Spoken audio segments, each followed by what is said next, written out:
the first caliph was Abu Bakr, radiallahu anh.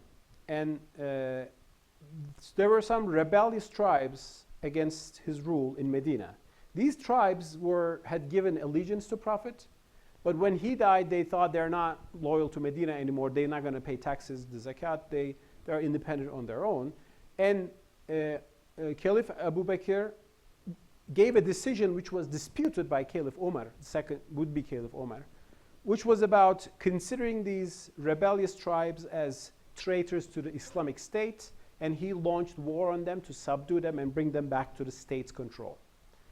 And about a century later, the ulama, when they were devising the Sharia, they said, this means an apostate, these tribes were considered as apostates. They're traitors to Islam, so they became infidels, and Caliph Abu Bakr launched a war against them. So they interpreted this political war as if they had abandoned Islam, which was not really the case. So that's why they wrote in fiqh books that apostasy is a crime punishable by death. What they really had in mind was actually some Muslims leaving the Muslim state and having a rebellion. Another example, another context which strengthened this, again, ban on apostasy, was the fact that early Muslims were at war with the pagans of Mecca and the Sassanid Empire and the Byzantine Empire. At that context, an apostate, a murtad, was somebody who left the Muslim army and who can probably join the enemy army. So it was a military calculation. That is why, for example, the Hanafi school gave the death penalty for apostasy only for males, not females. Women were not considered as apostates. Why? Because they're not soldiers. They're not going to join the enemy and fight back against you. Now, when you understand this context of Sharia, you say, okay, now we understand. At the time of war, if leaving Islam means joining the enemy, yes, you can consider that as a crime. Today, still, armies do not tolerate high treason. Today, if America is at war with Russia and some American soldiers join the Russian army, Americans will kill them too, because that's war and that's treason to the state. But it doesn't mean that somebody who's leaving Islam, abandoning his faith, should be killed because he just doesn't believe it. He lost the faith now. In other words, it is a matter, the world has changed. The concept of apostasy just froze. And some Muslims say it's written in Sharia books of this particular scholar, but the world has changed and apostasy doesn't mean that anymore. Now, there are so many other examples like this that when you look at Sharia in its original context, it makes sense, totally. Because it was created in an environment that, you had a certain context. But when you bring it to today, literally, without understanding it, you are turning this into a big problem. Now, I'll give you another example of this, an aspect of Sharia becoming frozen in its interpretation and becoming a problem in our modern day and age. And again, with all the respect to Saudis here, no Saudis here, okay. It's from Saudi Arabia. In Saudi Arabia, there are many bans. Lots of things there are no cinemas, for example. They think it's haram because it's fitna for society and so on. They haven't said fitna for social media yet, but they might get there too. One of the bans in Saudi Arabia, one of the things that are yasak, can't be done, is that women are not allowed to drive cars. Have you probably heard this? That women are not allowed to drive. Sorry? If there's a male guardian with them, yes, exactly, and I'll count that. But the thing is, why the Saudis are obsessed with this? Because women can drive everywhere. It's not, in Iran they drive, another Sharia-based state from Shia. In Afghanistan they drive. In Turkey they drive, right? Nobody should think that they should not drive. Well, Turkish men dispute how well Turkish women drive, but that's a Turkish misogyny and prejudice against Turkish women. But why are Saudis obsessed about not allowing women to drive cars or traveling freely and so on? Well, I discussed this with some Wahhabi scholars in Riyadh. And they say it is for their safety, blah, blah, blah. And ultimately, some of them quote a hadith by Prophet Muhammad, peace be upon him. And the hadith literally reads like this, quote, "Do not send women alone to the desert. End of quote. Kadınları çöle yalnız göndermeyiniz. Do not send women alone to the desert. So you should not drive forever anywhere. Now, I asked the interpretation of this hadith to a Turkish expert, Professor Mehmet Görmez, who's the head of Diyanet now, but when I was writing this book, he was the head of the hadith project, which is about putting the hadith in context. And he told me, Prophet Muhammad said so at that time because in that era, between Mecca and Medina, there were bandits in the desert. They were attacking every unprotected caravan, and if a woman would be prey to them, they would kill and rape those women, God forbid. So he said something about the protection of a particular situation. It shouldn't mean that no woman should ever be walk around by herself. But if you don't make this interpretation and understand the context of the injunction, you turn a commandment about the protection of women from a real danger into imprisoning those women in their homes. That is why in the book, what I do is to go through all these issues and look at the origin of Sharia, look at the ideas, look at the context and how it can be reinterpreted today. And I'm not a religious scholar. I have no ijtihad authority or anything. I'm nothing. I just refer to Islamic scholars who has actually written on these things. And they're really interesting ideas. They're just not really heard that much, or maybe we lost focus. So I try to put them in a whole big narrative and to show that this is how we can approach these issues. Rashid Ghannouchi in Tunisia, for example, has some interesting approaches to all these issues. And he's emphasizing freedom as the base of Islam. Now, in other words, we Muslims need to do some revision of fiqh or Sharia to really make our values compatible with the context of the modern world. So that's something that's some change we need because we have some problems. We also have some assets, have some very powerful ideas in our religious tradition that we forgot. So in the book, I'm also, on the one hand, I'm showing the problems. On the other hand, I'm showing the solutions that is coming right within the Islamic tradition. And I won't like kill all your day with all these, information, but I'll give you one example. And it's actually a very relevant example because Muslims, intra-Islamic battles, fights are very common these days, right? In Syria and Iraq, Muslims are killing each other, calling Allahu Akbar. Like they both, Hezbollah kills, Hezbollah is fighting Al-Nusras and other Sunni groups. They're both cheering Allahu Akbar and God is on our side. In Turkey, we have bitter political disputes, among people who are religious and so on and so forth. So we have this kind of constant tension in the Muslim world. And you sometimes have Islamic groups claiming the utmost authority. They're saying, we are the good Muslims, they are the wrong ones, and so on and so forth. A similar thing happened in the first century of Islam. There was a big fitna, or civil war.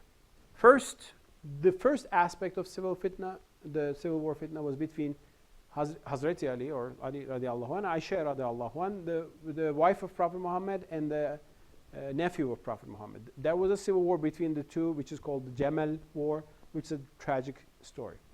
But a bigger civil war, was the civil war between Ali and Muawiyah. And that's the famous division where Sunni Shia split, has its origins.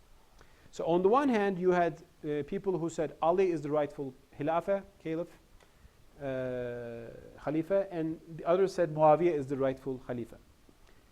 And this was a battle over politics, as battles in our region are generally over politics. And there was a fanatic group who looked at all this and they said, wait a minute, both Ali and Muawiyah, they're all kafir, unbelievers, because they refer to referees, hakem, in their decisions. They should have asked to God. How you ask to God a political decision, that's beyond me. But anyway, they said, everybody other than us are kafirs, only we are the right ones. They're called Khawarij, or Harijiler. So they are the first most fanatic group in Islam, which basically said Muslims other than themselves are not Muslims, and they can kill them because they're apostates, right? Because when you say you're not a Muslim, it doesn't end, and you kill the guy because you say you are a murtad. So they were like the ISIS of the first century, declaring other Muslims apostates. This is fanaticism, so we have that in Islamic tradition. But the very opposite of the Khawarij, the Harijites, the dissenters, was a very interesting group that we forgot. Not all of us, but a lot of us forgot. This was a group of theologians called the Murjiites. Are you familiar with this? Has anybody heard the Murjiites? Murjiye. Nobody heard? Okay, that's a good story. Listen to this, please. This is really cool. The Murjiites, Murjiye, this was a theological approach. And these were more educated, basically, urban Muslim theologians, scholars in big cities like Damascus and in Kufa. And they said, they opposed the Khariji fanaticism. They said, what they said was that in this big dispute whether Ali is right or Muawiyah is right or who's kafir, and they said, we don't know. We can't judge. Only one authority can judge, and that's God. Therefore, they said, we Muslims should postpone these unresolvable issues to afterlife, to Akhirat. That's why they were called Murjiites, because Murjiites means postponer. So they refused to give a judgment. They said, it is not our job, it's not our responsibility. We don't have the authority to say who's kafir. Allah knows everybody's faith. We cannot judge. So they basically postponed this to afterlife. And they created a basis for pluralism.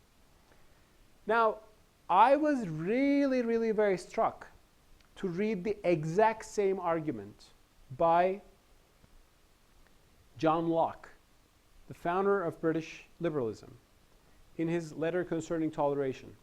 John Locke, writing exactly 1,000 years after the Murji'ah, writes in his letter concerning toleration. He was living at a time of religious persecution and war in England in the 17th century. There were Anabaptists and Church of England and a lot of persecution. He said, wait a minute, only God Almighty has the authority to decide which church doctrine is the ultimate truth. So let the churches leave this question to God and let them coexist. I'm paraphrasing what he said in his letter concerning toleration. So John Locke, with this Christian approach, created the basis for what would become political and religious liberalism in the West. Just leave your religion in the way you understand it, and you don't impose it to other people, and God knows the decision, leave it to God in afterlife. The Murji'ah created a similar basis in Islam. They laid a similar basis in Islam, which I think we need to revitalize today. Because we have the Khawarij of today, people like ISIS and so on and so forth. And we have other Muslims who are not, of course, as fanatic as those very extreme examples, but who are still a little bit willing to use coercion to impose their understanding of Islam. Because once you impose your understanding of Islam, you're claiming something. You're claiming that you know what is true Islam for everybody else. Whereas we should, I think, say, well, only Allah knows what is the truth. I'm following the one that persuades me, and maybe my way is the best way, maybe, but the other ways are not bad ways. As Sayyid Nursi said a century ago. You can say, my school of thought is maybe the best one, but you can say others are wrong.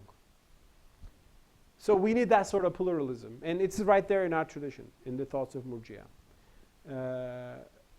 In other words, therefore, freedom, liberalism, these are not Western inventions.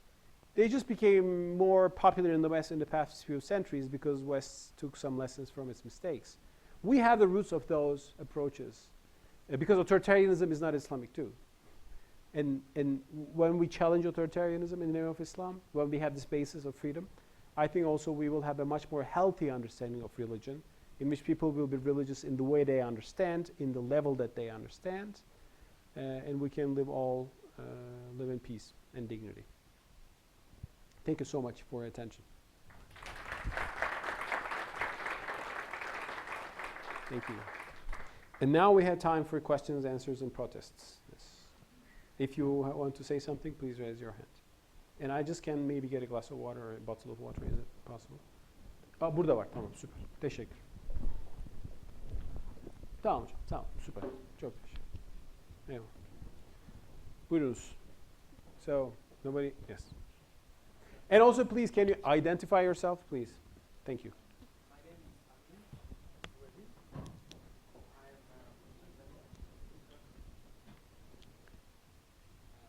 I am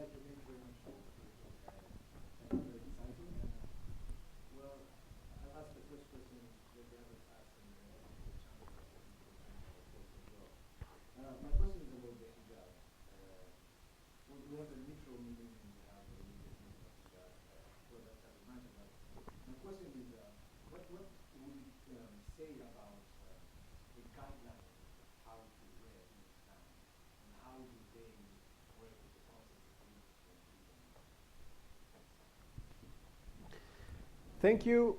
Welcome to Turkey from Tanzania. Is it okay? Like how Turkey looks from when you come from there? Okay. Nice hat, by the way. Yeah. You're welcome. Well, I don't have a fatwa on every religious issue. I don't have the authority. I'm not saying this is the proper way to wear a hijab. My approach is that let anybody wear what they want. If they wear a hijab, hijab. If they wear a niqab, niqab. Let them wear a non-niqab or whatever they do, a more modern open dress, whatever. So my argument is not about enforcing people to do that. And there will be different interpretations of the Islamic dress code for men and women. And the Quran basically has certain guidelines in Surah An-Nur and Ashab. But how do you exactly understand that has been different in Muslim societies. Some people think that niqab is a necessary thing. You should not see everything. You should not see anything other than the eyes. Some Muslim women prefer even the eyes are closed. I mean, burqa, like you can see anything. It doesn't look great to me, but I respect that. I mean, if they think that is, my argument is about not enforcing any of these. And Muslim women and it's also a culture thing. I mean, Turks have a way of certain hijab. Like, if you look around, you can understand. Like in Iran, it is a bit more lax for some people. You know, they wear like, you can show the front a little bit, you know, it's okay because they think, you know, that it's actually putting the hijab, the act of pushing the hijab identity, not rather than, I'm respectful to that. So I'm not going to say this is the right thing. I'm just going to say let people do what they want. And in this perspective, I'm critical of authoritarianism in the name of Islam, but authoritarianism in the name of secularism, like we see in France or Belgium, and we used to see in Republican Turkey, saying that, oh, women should not be covered, they should be modern, and we should force them to uncover themselves. And that is another form of authoritarianism. So let people do what they want, and the governments, first of all, and the community should not force them. And probably these things are open to interpretation that we will never fully agree on. But one thing I can tell you is that the segregation of males and females, that is not Quranic. Like haremlik, selamlik, as we say in Turkish, like men and women should not be in the same physical space. That is very cultural. And if you ask me, not Quranic. There's nothing in the Quran about that. And it's interesting, I actually alluded this to one of my talks. If you go to Saudi Arabia, it's a very segregated society. Like you go to Starbucks, Burger King, whatever you like, there's a male section and a female section. So you can't be in the same physical space. So you can't really say hello to a woman because you're not in the same physical space. There's only one place, there's no barriers, and a woman can be next to you, and there's no rules, and that's the Kaaba. Because in Kaaba, there's no segregation. Because there is no segregation from the very beginning. Muslims, male and female, turning around the Kaaba since the first day of Islam. So they couldn't touch that part. But the rest of Saudi Arabia is very segregated, which is, to me, cultural. So I would say that, well, that's not Quranic, that's cultural. And again, I mean, I would at least be against imposing this as religion. They can say this is our culture, but if they say it's religion, I would have an argument against that. Regarding the hijab, let Muslim women do whatever they want. And some people might like it a little full black or a little chic or put some sunglasses on top of it, as some Turks are doing. Whatever, it's their choice, and I will respect that. Sure. Yes, then oraya geçeceğiz. Buyurun, siz buyurun hocam. Beyefendi.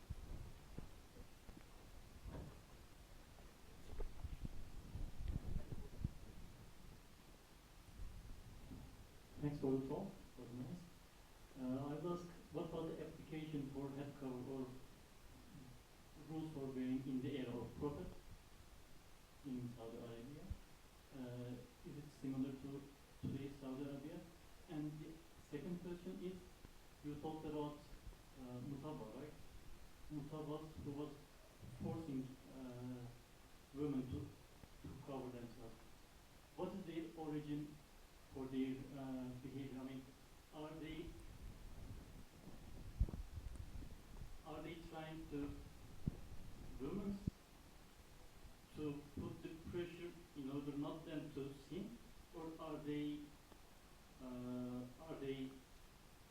I don't know, trying to help men not to sin? I mean, what's the origin of this? Sure, but I didn't understand the first question. How was the... What was the application in the era of the Prophet? I mean, what was the rule for covering or uncovering the... Well, thank you so much for the question. Well, that's a question that people have different ideas. How was covering exactly at the time of Prophet Muhammad? I mean, there are no photographs or no recorded details. We know, I mean, from the Quran that there is some head cover idea, there's some hijab idea. There's, I mean, from the Quran we can infer there are some injunctions, and from some reports we can understand, but there's no way to fully picture the visual aspect of what hijab was in 6th, 7th century Arabia. It's not retailed that distant. We know, though, in Prophet Muhammad's life, women were active in society. They were not really segregated in their homes. Women were part of the mosque. Prophet Muhammad was consulting with women. Interesting, and right after Prophet Muhammad, in one of the narratives about Caliph Umar, he's giving his khutbah in a mosque, and an old lady goes up and objects to him, which shows you two things. I mean, he says, I mean, you're saying this, but there's another verse. So based on the Quran, the old woman objects to Caliph Umar, which shows you that first, the Caliph can be challenged. You can object to him. He's not an unquestionable authority.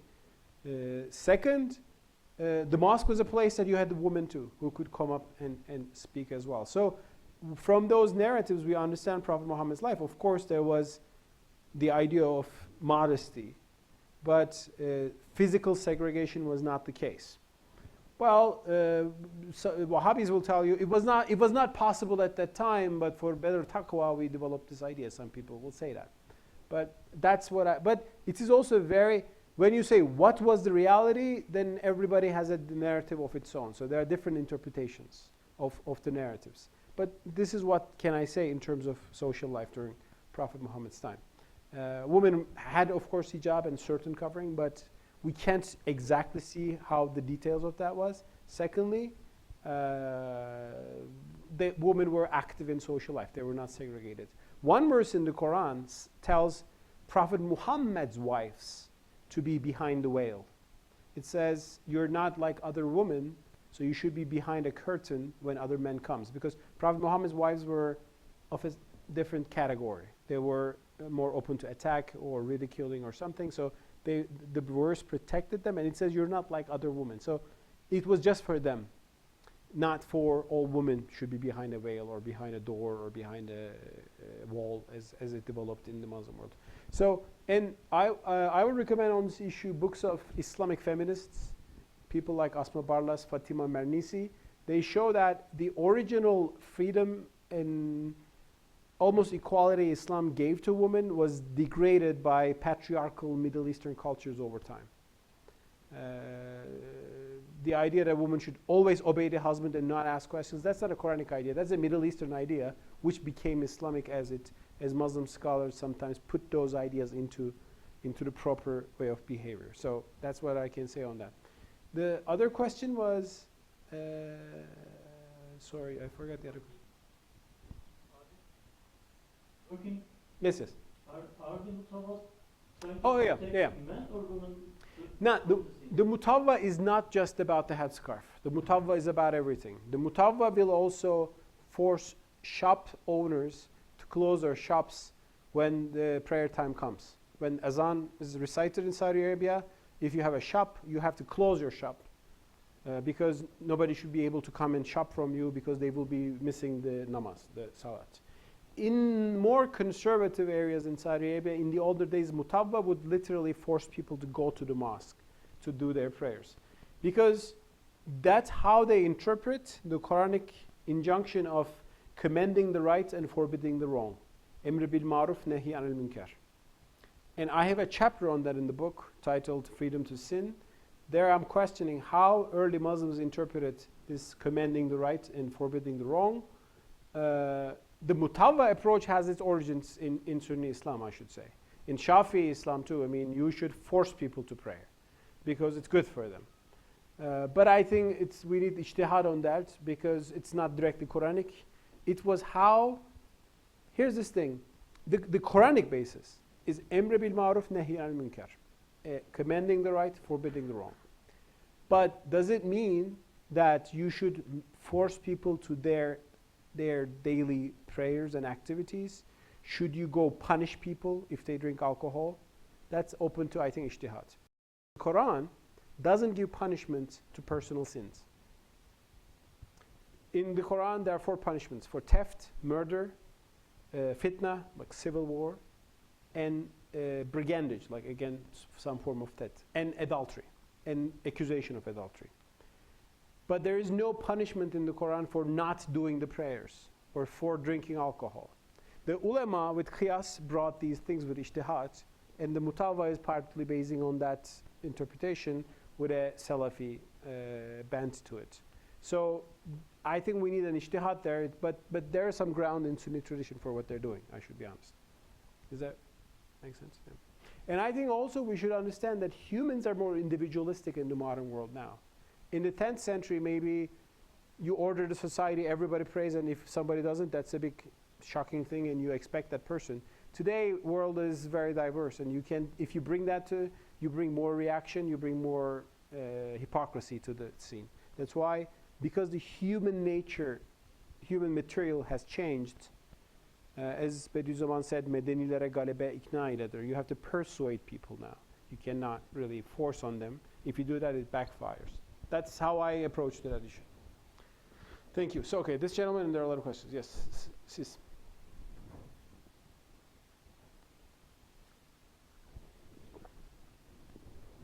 My name is Ihsan. I'm from Tunisia. Oh, welcome. We should, a country that we should take as an example. Well, thank you. That's a compliment. Well, for the last 4 years, for example, let's say, I've been really interested in the Islamic discourse. I've been listening to various professors, even people who are considered to be as ulama. And actually, up to now, I've come to this conclusion that we have mainly two discourse, which is when it comes to theology, when it comes to those scholars. The first one is the one that we have here today, for example, yours. As examples, Professor Tariq Ramadan, Habib Ali Jafri in Yemen. This one discourse that is moderate somehow, but the discourse that me as a Muslim, I feel that I identify with this discourse that really does reflect my view. Now the other discourse on the other hand is the one that results in ISIS. And me personally, I believe that the other discourse, the Wahhabi discourse, that is, has more influence on the youth. Maybe in Turkey the context is different, so maybe the youth they will not get the picture. But They don't speak Arabic. That's a big change. And they just speak Turkish. And no, not really, because in the Arab countries, Wahhabism really starts here with people there. So my question is, why the extremist discourse, Islamic discourse, why it has more influence on you? Why you see ISIS, you see this ideology as the dominant one, and the other one that doesn't actually raise the moderate discourse that we have here today? thank you so much. How is Tunisia going, by the way? Is it on the right track, you think? All right, we have the election, so I think we are fine. The constitution was a big success. We Turks can never do that. Like, agree on a constitution, like all parties, unbelievable. They have to.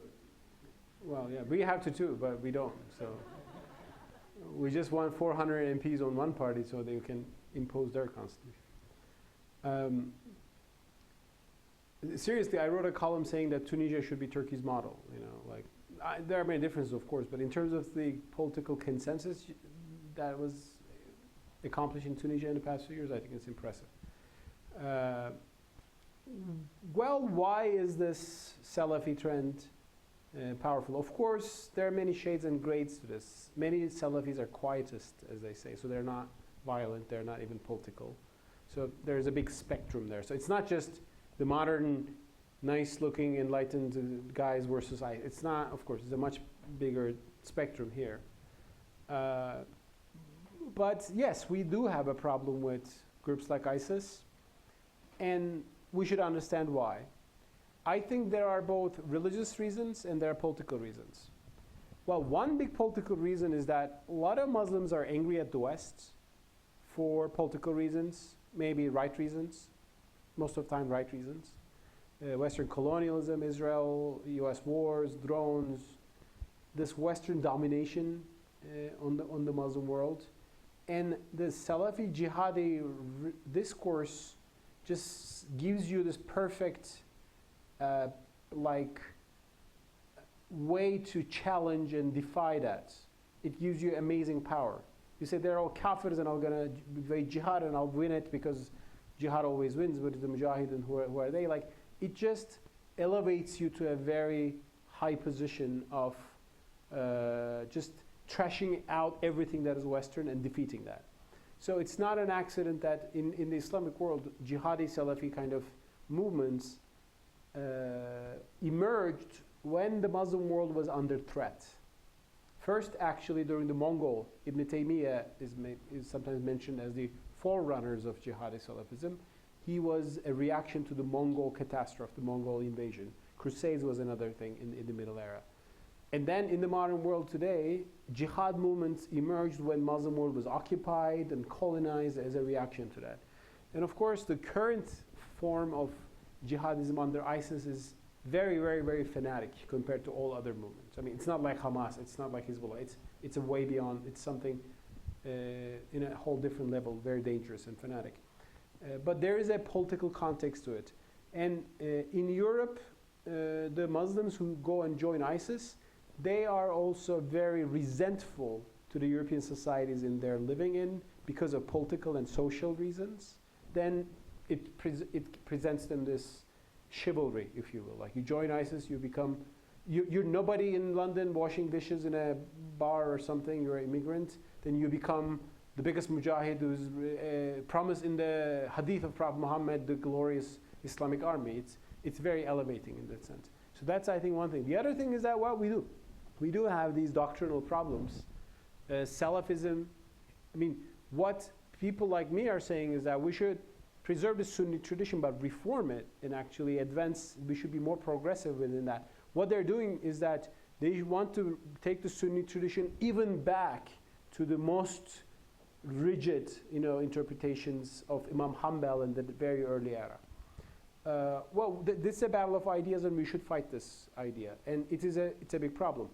One, I think, mistake, the moderate, and I don't like this term moderate, it is too political and simple, but here's this thing. The Muslims who are horrified by ISIS, which is the great majority of Muslims, maybe all Muslims other than ISIS, they just make the mistake of not trying to understand the ideology of the group. They just say, this is fanatic, this has nothing to do with Islam, it's period. So you don't even challenge their ideology. Many Muslims think that it's a Western conspiracy anyway. If you ask a standard Turkish citizen, what is ISIS? They, CIA made it, period. It's Mossad. Baghdadi, he was Jew and he was like in Mossad, something like, period. So that's the best explanation you can give. And that blinds you to the real ideological problem there. In Turkey, that's a very common, typical approach. So we don't look at the problem, whereas then we don't challenge the ideology, and I think that's the problem. But I don't think we have a future in the Islamic world with jihadi Salafists dominating the scene. I think ISIS will not live long as well. I mean, they will be militarily defeated, so many countries against them. But we do have that sort of understanding of Islam, which interestingly comes from also the collapse of traditional Sunni authority. Because people like me are, as I said, are trying to be progressive on the Sunni path, but when the mainstream Sunni authority collapsed, then you have just a few websites with some crazy slogans becoming the new authority. So the lack of a traditional authority in that sense is that, well, why do we have ISIS caliphate now? You can say because the Ottoman caliphate is gone. Because there's no caliphate. It's a big vacuum. Every crazy group can claim their own. So maybe also building the mainstream more is also another way out, with some, allowing the progressive thoughts to open some debate. Is that helpful? Rashid Ghanouchi has good ideas. I mean, from your country, I think Nakhta, and I think we have some things to learn from him in Turkey. Yes. Okay, you. This.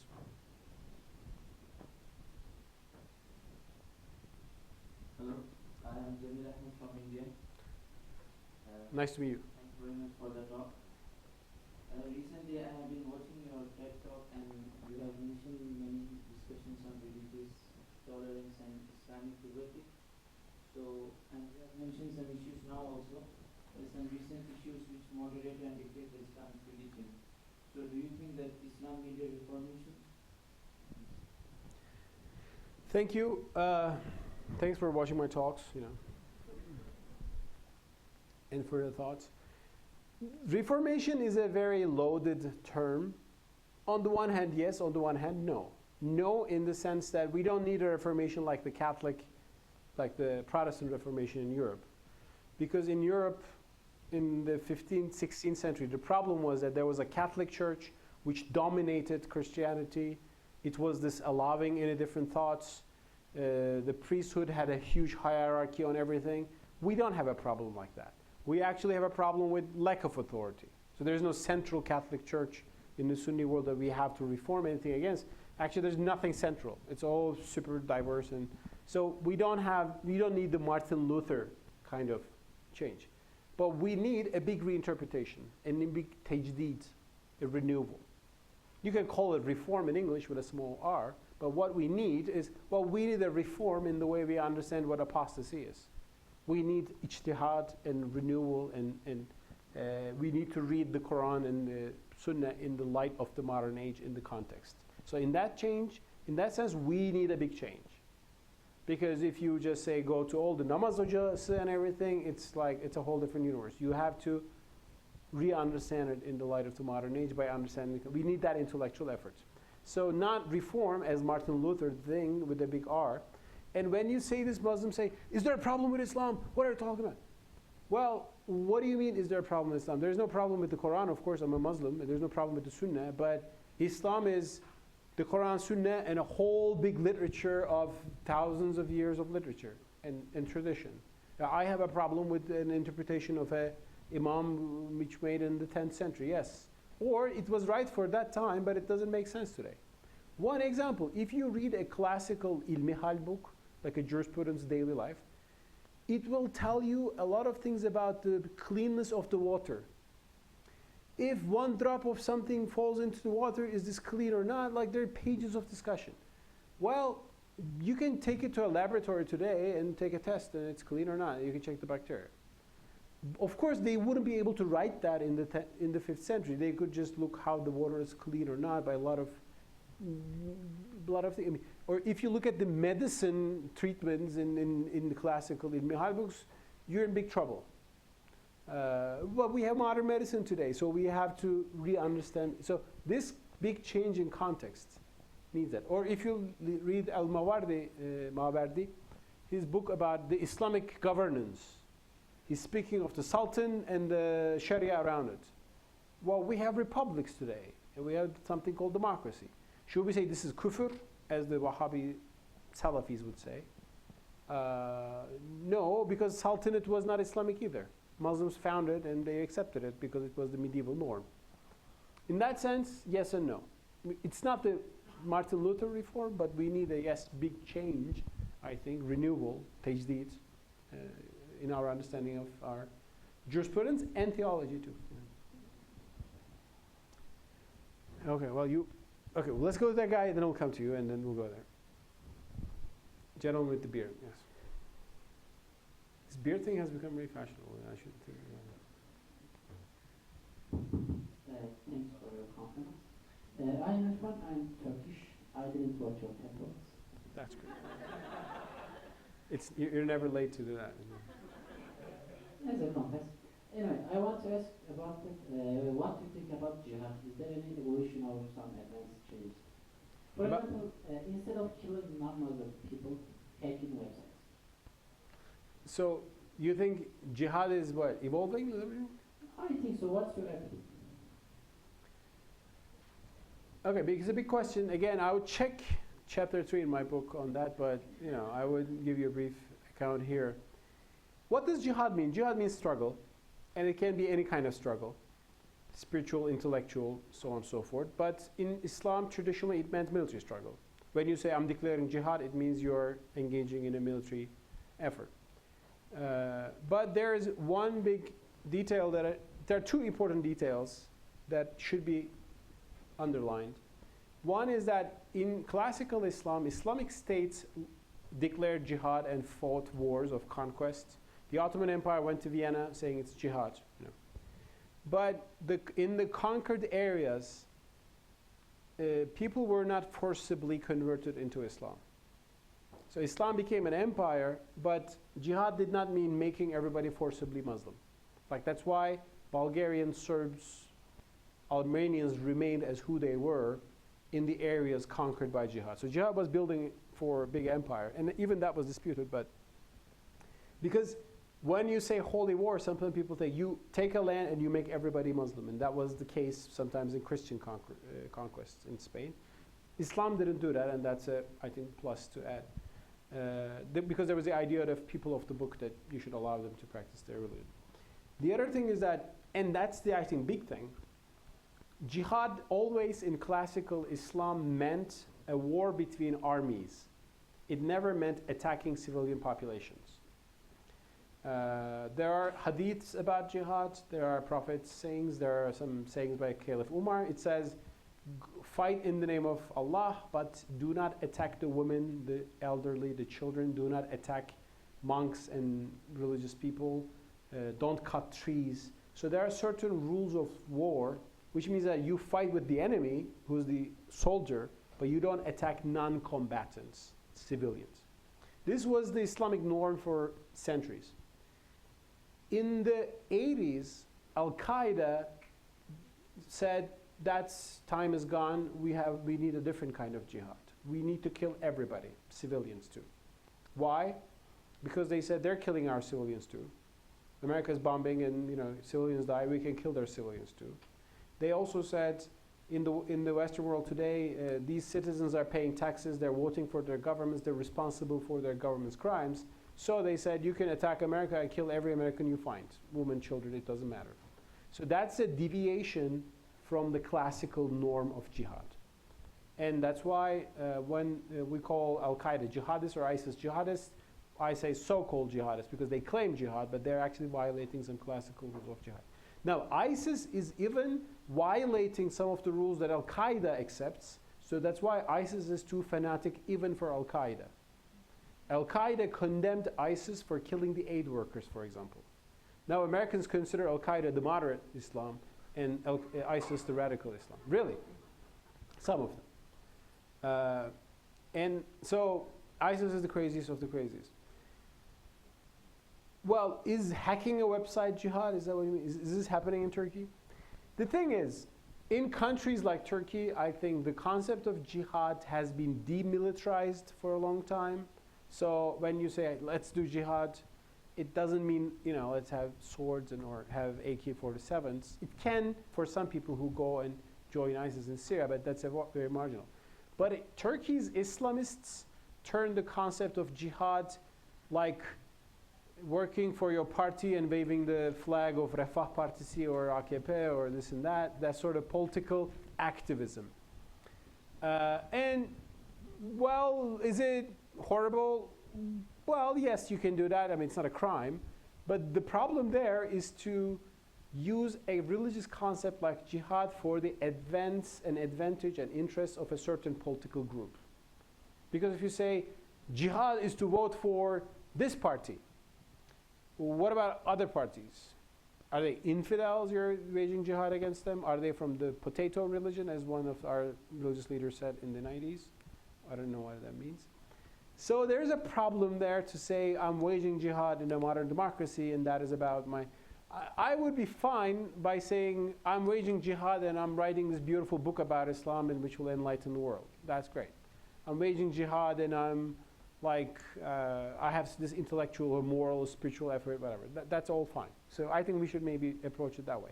And I am fine when, for example, a Muslim country is attacked and it protects itself by saying I'm waging jihad. Some Bosnians said we are defending our country from the Serbian aggression in the 90s, and this is jihad, and that's fine. I supported that because it's self-defense against aggression. So for me, jihad is legitimate when it is for self-defense and when it is a war and not terrorism. Terrorism being attack on civilian populations. And if it's a hacking websites, that's a bad thing. Nobody should do that. So whether they call it jihad or not, it's a wrong thing in itself. But are there people who hack websites and call jihad? Modern websites, they are hacking social media accounts. You are doing for name of blah, blah, blah, blah. So I've seen many things like this. For example, famous voice actor. the famous who? Famous Hollywood actor. Last year, I guess. There are many of them. Which one? I'm trying to remember. Okay. You know, there was a tweet was sent by the jihadist people, and you are hacking this account for name of Allah. No, I cannot consider them as a jihad movement. That's why I'm asking, is it kind of jihad or not? Well, I think that brings us to freedom of speech in Islam. Like, should people be able to say critical things about Islam and what Muslims should do in the face of that? That's another chapter in my book, chapter, I think, 12. It's another good chapter. And there, I explain that, yeah, Muslims generally react, some Muslims react very harshly when they hear something critical about Islam, something ridiculing Islam, for example. And it began with Salman Rushdie getting a death fatwa from Ayatollah Khomeini in 1989 for the book he wrote that ridicules Prophet Muhammad, some cartoon issues, you know, Charlie Hebdo, all these things are happening. So that's another level of the freedom issue in our part of the world. But my approach to that is that I look at the Quran and there is only one verse about that tells Muslims what to do when their religion is insulted. And it says, I think it's Nisa 161, but I have to check. I've written, it's in Nisa, I'm sure that. It says, if you hear a group of people mocking God's verses, then do not sit with those people unless they engage in a different discourse. It doesn't say go and kill these people. It doesn't say go and silence those people. It says do not talk with them. So you boycott those people who mock your religion. You refuse to be a part of their conversation. That's a very civilized form of disapproval, if you ask me. So if there, in my position would be to, if a newspaper mocks Islam, I won't buy that newspaper. I'll maybe open a campaign to boycott that newspaper. But I'm not going to kill that newspaper's editor, as some people did in Paris recently. And I think we Muslims can develop this more non-violent way of reactions, more civilized reactions to mockery. Because the funny thing is that those mockeries generally say Islam is a violent religion. And Muslims kill them to show that Islam is not a violent religion. There's something, messed up with that. Yes. Okay, this gentleman here, then we'll go. So, yes, we'll come there. And I'll be quick and you be quick. Let's just go fast and fast. Okay. And the microphone you need? To the forward, yeah. I want to ask about your answer about hijab. As I understand that there is no difference between the woman who wear hijab and who not. It is true or not? There is no difference between the woman who wears hijab and who will not, who doesn't wear hijab. There's no difference in what sense? Wearing hijab. One wears a hijab, one doesn't. There's a difference. Yeah. I'm not going to judge, is that if you ask me. I'll say I respect what you do. And is there a difference between a Muslim man who pray 5 times a day and who just goes to Jummah? There's a difference, but I'm not going to judge that. According to Islam and the Quran. Well, the Quran has certain injunctions, like commandments. Muslims should do this. The Quran has commandments like Muslim men should pay zakat. And some people pay zakat, some people don't. I'm not going to go and check whether they're paying zakat or not. I would advise to do so as a Muslim myself, and I should do the same thing as well. The thing is, wearing a hijab or not is an Islamic practice, but we men don't have a say over that, as they don't have a say on us. Like, are you going to Jumu'ah or not? Well, I go or I don't go. It is my sawab or gunah, or like, and I should as a Muslim, but nobody can judge me for that. Like, why are you not going? And should push me to the mosque. And a woman decides to wear a hijab. That's very respectful. Some women don't wear a hijab. They think maybe they're not that religious. Maybe they think it's not religiously necessary, whatever that she thinks. I will respect that. So we can understand that it means Quran, but we should respect to wear also. Of course, and that's what no compulsion in religion means. There are Islamic commandments. Some people do 100% of them. Some people do 60% of them. And there are so many commandments I forgot. There are commandments about not being angry, like beating your anger, defeating your anger. It's repeated in the Quran. Nobody takes care of those things. Also, there are many moral commandments as well. We should make a distinction between crimes and sins, personal sins, and personal lack of practice. If a man kills a man, that's a crime, and we should punish that man. If a man drinks wine, that's a sin. There's a problem. We're not going to punish him for that. We shouldn't. Well, if you ask ISIS, they will put him in jail, flog him, maybe kill him too. But I think we shouldn't, because it's that man's religiosity that we cannot control. We can advise. We can say, as a good Muslim, you shouldn't do this, bro. And he will say, okay, thank you, I'll think about it. But I think that's not more than what we should go. That's my approach, but other people think differently. But if you ask my approach, that is my approach. Thank you. Okay, great. Sure. In the Arab world, the terms secular and liberal are used interchangeably. Of course, all seculars are not liberals, but most of the liberals are secular people. And we can say that the less practices you are, the more liberal interpretation you might have. Do you think that the liberalization of Islamic interpretations might lead to the secularization, or more interestingly, vice versa? Great question. In the Arab world, I think the term for secularism is Almaniya. Yeah. And Liberaliya is yes. I think the term liberalism is very much misused in both Arab world and in Turkey as well. It's like lack of religiosity or laxity in religion and so on and so forth. In my view, liberalism is the appreciation of individual freedom. A liberal, actually a Salafi can be a liberal. Well, he has to push a lot, but he personally can be Salafi. But he can say, you can be whatever you want. Then that's a liberal position. Liberalism is not about your own practice. And a liberal is not, who drinks a little bit and who doesn't. No, a liberal is someone who appreciates your freedom to do what you want. And he can be very conservative and pious in himself. Liberalism is about the position, about the freedom of individuals. And an individual can choose to be very... And of course, these things happen in a culture. I mean, you don't exist in nowhere, but you live in a neighborhood, a society, so on and so forth. But liberalism is basically, for me, liberalism is based on la ikraha fid din. No compulsion in religion, religious freedom. But in the Islamic world, I mean, if people are very pious, they want to make other people very pious. So that's why they're not liberal. But that's because we want to make everybody like us. And Turkish secularists wanted to make everybody secular. In Turkey, if you did not drink wine in a public setting, in some places in old Turkey, oh my God, are you not drinking wine? Like, are you religious? Like, it was... Is that liberalism? No, that is anti-liberal.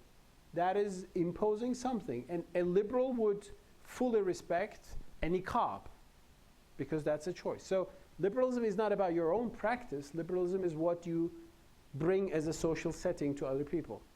And of course it is, but these terms become political. In Egypt, they speak of the liberals who support Sisi. Well, a liberal cannot support Sisi. He's a butcher. He's a tyrant. So these terms, of course, are changed and loaded. And Almaniya too. And I think there's no laicite and that sort of thing in Arab world. But Almaniya. And Almaniya is like being godlessness. You're like scienticism. It's coming from that, I think. It's come from ilm, right? Almaniya. The word ilm. No? Whatever. Okay. And we should introduce these terms in the more proper sense, and I think to make sure that it's not about laxity of religion, it's about allowing people to have their choices is the approach, is the necessary approach. Does it make sense? Well, theoretically, yes, but I'm talking about the sociological dimensions. Do you think secularization will lead to a liberal perspective on Islam, or vice versa? It will. Secularization and liberalization can go in hand if the problem is religious authoritarianism. But secularization can come with nationalism. So again, secularization can decrease the level of authoritarianism in the name of religion, but there can be other authoritarianisms. If these secularists are Marxist, Leninist, Maoists, they won't be very liberal either. So again, because liberty is threatened by different powers. It's threatened by nationalists, it's threatened by socialist communists, like oppressive type, or it can be threatened by Salafis. So secularization can bring some openness from that perspective, but then Turkey was relatively secular, but it was not very free regarding the Kurdish question, for example. So the Kurdish language will be freer under a Salafi political setting, but it was not free under the national secular Turkish setting. So that was a big different level of problem. So that's how I would approach that. Okay, well, there were a lot of questions from that part, and yes, we'll come to you at the end, but because you're the owner and yeah.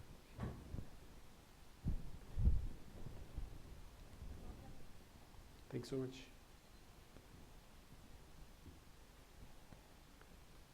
Welcome. Welcome to Pekin University, firstly.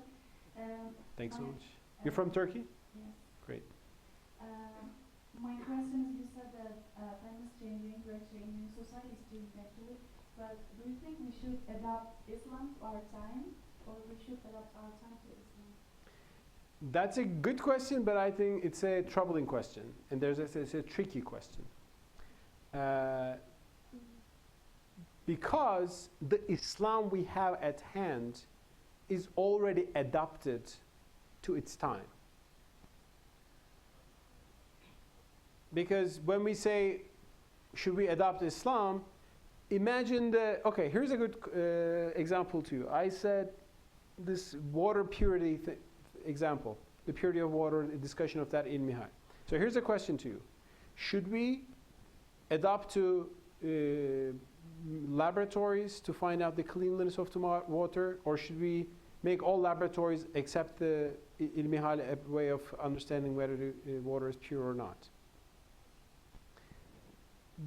Well, because the thing is, the principle of the cleanliness of water is eternal, but how it was decided by Middle Eastern scholars according to their time and milieu anyway. So the Islam we carry in our hands as a tradition already has a lot of historical aspects. That's why when we say, should we adapt to the modern times? Yes, because, well, we can at least, because if you don't do that, we are making a historical era sacred. Like, here's one example. You know what is miswak is? What miswak is? Okay. I have respect for that, people who use that. But if you say miswak is the Islamic way for mouth hygiene, and if we switch to Oral-B or whatever the toothbrushes are, we are adapting to the godless secular modern age, I would tell you, no, wait a minute. Cleanliness is the eternal Islamic ideal. And during Prophet Muhammad's time, of course, they used miswak. That was the best they could do. That was the context. Today, when we adapt to toothbrush and whatever you have, we are actually preserving our principle, but reinterpreting in the modern age. That's what I would say. So, should we make Islam adopt? Well, we should adopt it. We should adopt its interpretation, because it's the interpretations we're reading in the books right now were made on a context. Like the apostasy case I told you. Some people will tell you, it is Islam's decision to kill apostates. So what is this human rights nonsense? It's this infidel West's blah blah. Why we have to accept that? Well, I'll tell you that, well, wait a minute. What apostasy meant in the 9th century is not the same thing here. Islam has a principle of freedom, actually, la ikraha fid din, no compulsory religion. So we should be able to bring it today by reinterpreting it. So when we're making a reinterpretation, we are not betraying, I think, our religion. We are only re-understanding it as the ulama understood it in its own time and milieu. That's what Mehmet Akif said, we should take the Kur'an'dan almalıyız ilhami ve asrın idrakine söyletmeliyiz İslam'ı. Like we should take the inspiration from the Quran and make it relevant to the modern conception. So that's why, and I'm not saying what you ask is totally irrelevant. Some people will come and say, oh, there's this great idea of euthanasia. People are killing themselves when they get too old. Isn't this a great... We will not accept that forever. So there are eternal principles of Islam that I would not give to anything. But Islam is those principles plus a whole fiqh built around it, which reflects a traditional historical context. So we should not divinize that context. I would say this, for example, like a lot of, here's one. It is written in some Sunnah books, and I actually did that when I was really young. It says eating with your right hand is Sunnah, but not without a fork or anything, with your hands. So it's hard to eat pilau with your hands, but you can do it if you try a little hard. Because and when we switch to spoons and forks, are we adopting to the, well, no, Prophet Muhammad didn't, because there was no spoon at that time. There was no trees in Arabia. You couldn't even do that. But cleanliness is an Islamic principle. So how we make that interpretation there, we can do it in other areas. Slavery. Here's a good question to you. If you fully really obey the Sharia and make no change at all, you can have slavery. ISIS has slavery. They said, what is this non-slavery world? Slavery is a part of Sharia. ISIS established slavery by looking at the Sharia. Ottoman Empire banned slave trade in 1856, and there was a Wahhabi revolt against the Ottoman Empire on the slavery issue. Wahhabi said, you can't touch the Sharia, it is there, so you're infidel. But I would tell you that actually the Quranic principle is about freeing the slaves. So the intention of the Quran, the original intention of Islam was actually to abolish the institution. Muslims kept it for centuries. In the modern age, yes, of course, let's abolish it. So we should have no slavery. But you can even oppose that. So that's how I will respond to a question like that. I don't know if it makes sense. Thank you. Yes, sir. Let's just finish that area. The question is very similar to hers. My question was about the universality of Islam or any other religion in the world. Like, let's say there were two Christian different religions, Catholicism and Protestant, and lastly they gave up on both of the religions and they started making their own political society and own social principles, right? So, do we really need to follow or, let's say, refer to any kind of religious principle or anything to make any social principle in today's politics or today's society? Like, it's a 1453 or 54 years old religion. So do we really need to refer to that thing which is so old? Is it really universal? Because in the Quran, I don't think there is any, I'm not sure, but there is nothing to be said that this religion can be used as a political society for a political system or social system. So your question is, should we use Islam to build political structures today? What is your opinion on the universality of any religion? Any religion, maybe? Well, my view is that any religion, including Islam, is, as the Quran says, hidayat rehberi, a guide to righteousness. It's a moral guide. It's a guide about us, God, afterlife. Why do we exist? These big questions. How do we govern our societies? That's a changing issue. And Islam gives us principles on that too, like justice, like security, like order in a society. There are certain maybe principles we can ask from politics. but Islam doesn't give us a political blueprint. So we should be able to have a democracy or a republic in the 21st century, as the Ottoman Empire had a king, padishah, sultanate in the 16th century. None of them were Islamic. So my answer is no, we shouldn't see Islam as the basis of a political system. We should just look for political systems for the Muslims of this day and age, and we should be learning from the ideas of other civilizations as well. We will not be betraying Islam if we do that. Is this the question? And those who say Islam gives us a political system actually create their own system and say this is Islamic. When Ayatollah Khomeini devised the Islamic Republic of Iran, it's his creation, it was his idea. And it's the Islamic Republic. In Saudi Arabia, it's an Islamic monarchy. I mean, all the so-called Islamic regimes have their own systems, and they call this as Islamic. It's just their own creations based on what they wanted. So there's no Islamic political system. There are values, political values, that we can seek in any political system. Thank you. And the gentleman behind you?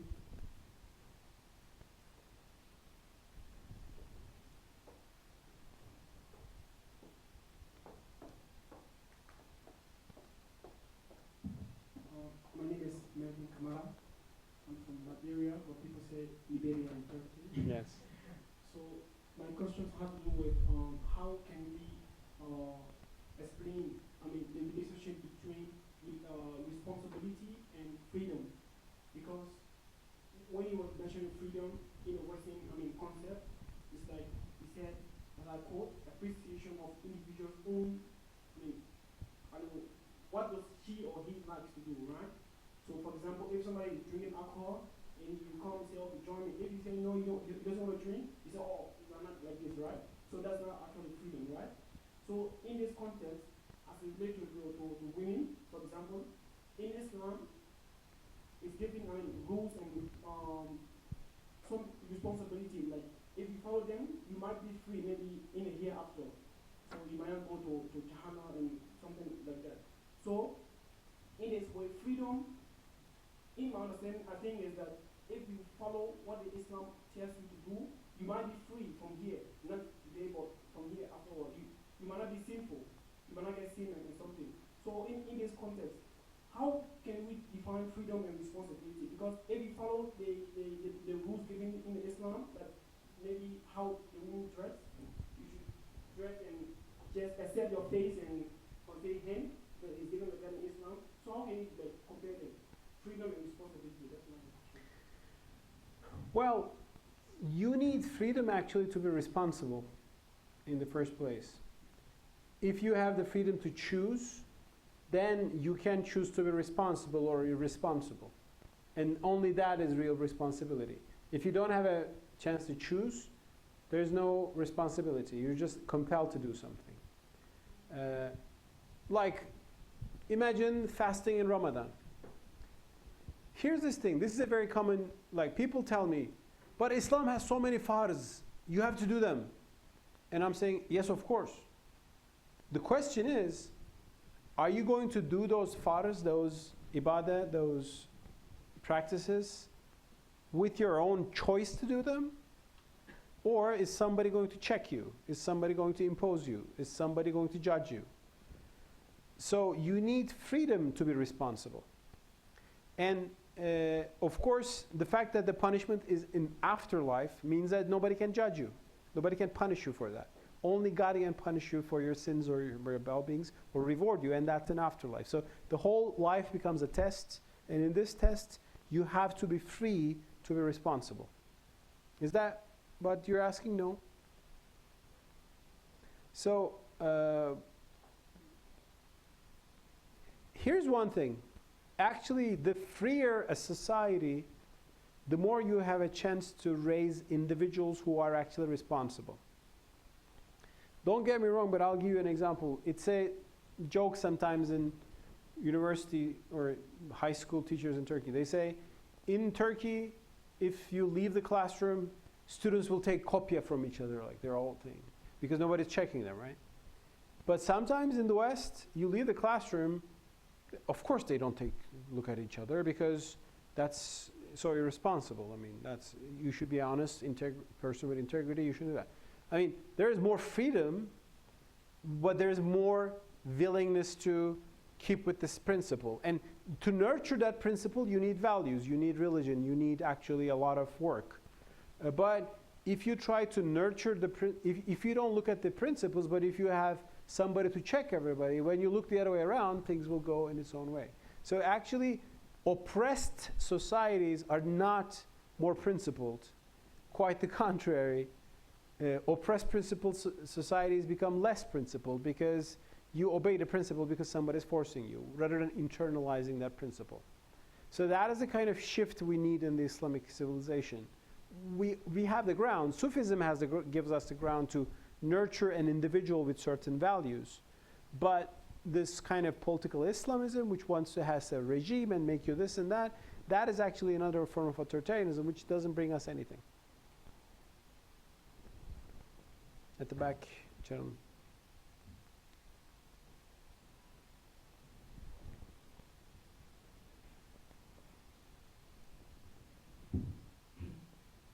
I am Fidal Saidar from Tajikistan. My question is about hijab and against hijab. Hijab is very popular as an issue.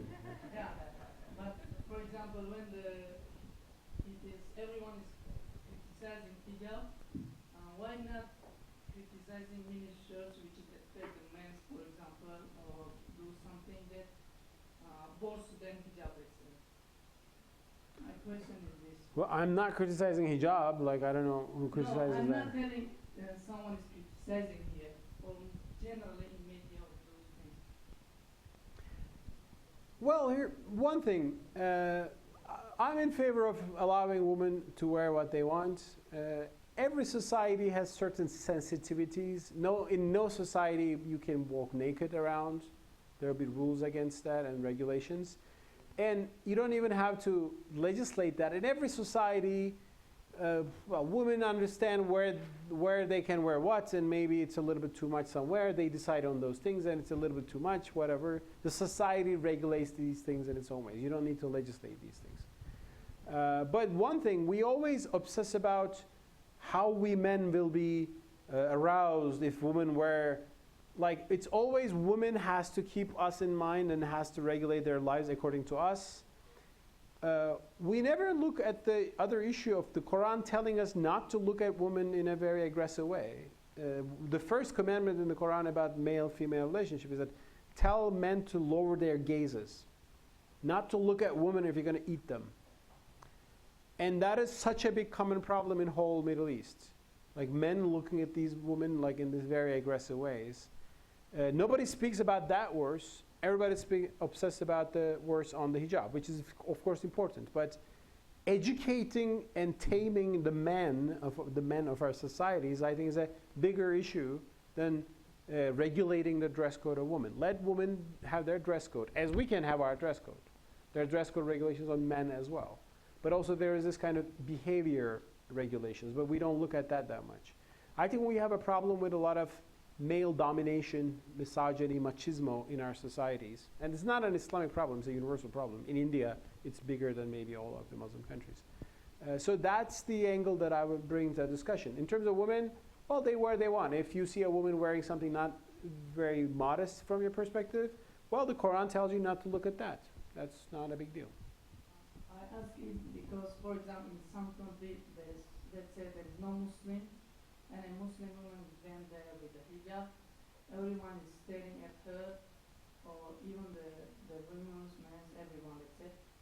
Vice versa, if a woman with a miniskirt comes to a Muslim country, let's say Iran, Arabia, or whatever, this happens the same thing. What we are criticizing much more the hijabs than the others.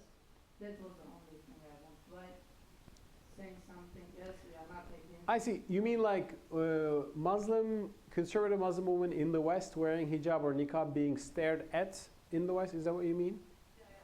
Yeah, that's another problem. Well, I mean, people stare at people that they think is interesting or different. I mean, that's inevitable, I think. That happens. If a Chinese person walks in the middle of Yozgat, I'll tell you, a lot of Yozgat people will look like, who's that? Like, they will look at him. It's different.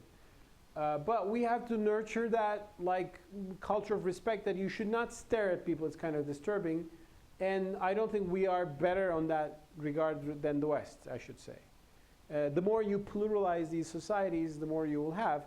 The biggest problem is to create some intentional bigotry against those people. Oh, they are the terrorists, like in the Islamophobes in the West are saying about all conservative Muslims, a man with a beard or a lady. Or, oh, that's an immoral woman who's not covered, so she's actually like a little bit, and that's another like thing which we have in our societies. So, I mean, different people will attract some eyesight, that's inevitable, but at least we should be consciously respectful, and we should not breed any idea that will make that person a target in that society or make disturbed. Okay, William. It is last question. The final authority. Yes. Okay. And your question, finals. Yes. Looking at the Islamic world, now we can see lots of problems are associated with the Islamic world, such as corruption, bribery, authoritarian leaders, and even these things are applied by the people who are call themselves as a religious people. My question is, if we don't solve these problems in the future generation will be worse with the religion of Islam. They will think that the problem is because of the Islam, such as traits we have in the future. What do you think about it? Thank you. It's, of course, a big question. Well, we have a tough century ahead, I think, as Muslims. Christians had very tough centuries. There was a time that Catholics and Protestants were slaughtering in each other in countries like France. They had religious wars which lasted for a few centuries. So they killed each other for being from a different sect.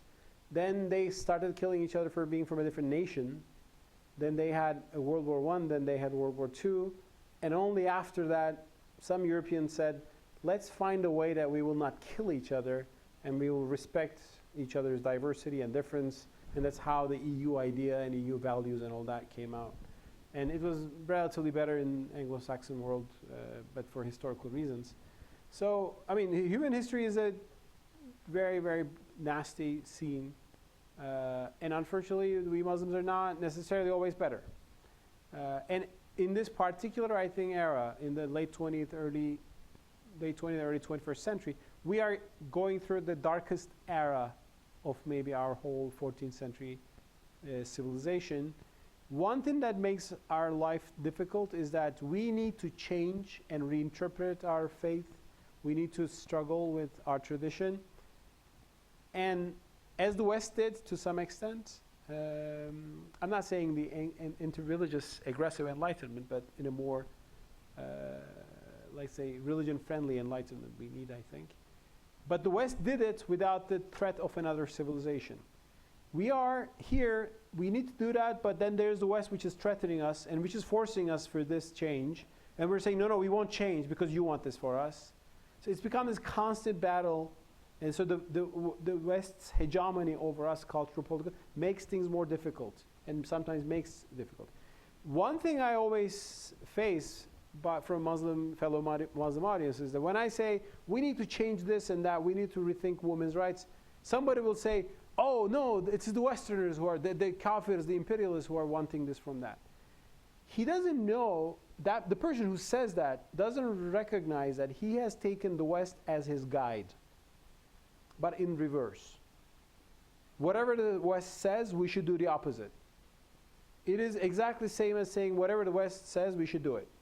These are both Western obsessed approaches. Some ideas from the West might be right, some ideas from the West has to be wrong. We have to think our own issues for us, not for them. But we can take some ideas because they have solved some issues. On the, for example, sectarian war issue, they've gone through sectarian wars, and ultimately the idea of political secularism, laïcité, came as a solution to religious wars in Europe. After so many religious wars, they said, well, then let's agree that the state can be neutral and different religious sects can exist under that. That was a solution to all the killing. We need that between the Salafis and the Shia, obviously, in the Middle East today. And we're going through the hard lesson of seeing that is necessary. In Turkey, we need to understand that we should have a transparent, neutral state which will not be dominated by these guys or those guys in every new decade, but which will be transparent and just and fair to everybody. It won't be bizim elimizde bu ara, bizim arka onlar ya. It won't be like that. It will be just a transparent, limited state, and everybody will be doing their. We are still in Turkey struggling to come to that sort of consensus, and everybody who captures it, they say no, let's use it a little bit now. Now it's our time. So through these experiences, we will learn, and we have a challenging century ahead. But it's also a century that should make Muslims us responsible. People like you, individuals, intellectuals who are university students, academic thinkers, it's an important mission ahead. The Muslim world needs good ideas, so try to develop some. You're welcome. Thank you.